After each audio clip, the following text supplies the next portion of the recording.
Добрый вечер. Искренне хотел также выразить вот это высокое доверие, которое вы в выдвижении моей кандидатуры Республики Ингушетия. На сегодняшний день, сегодня, хотел бы сказать, что та поддержка, которая от вас, как от президента, и те, которые проекты есть, сегодня динамично развивается республика. У нас развивается промышленность, сельское хозяйство, туризм.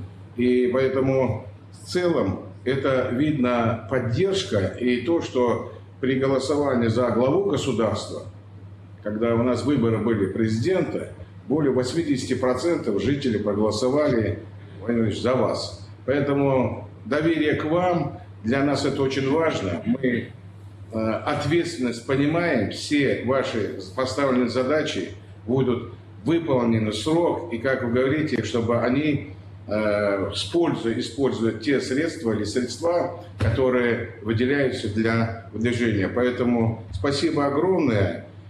Могу сказать только, Ингушетия с вами, всегда, и за вас. Спасибо. Спасибо. Северный Кавказ в целом, Ингушетия в частности, это, конечно, особая территория, особая культура, которая вносит свою изюминку в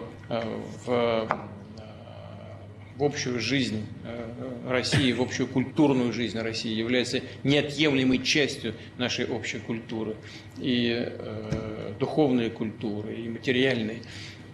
Я поздравляю вас с избранием. Много вопросов, которые требуют внимательного отношения к происходящим здесь процессам. Прежде всего это связано с развитием производства, созданием новых рабочих мест, и в первую очередь это касается молодых людей.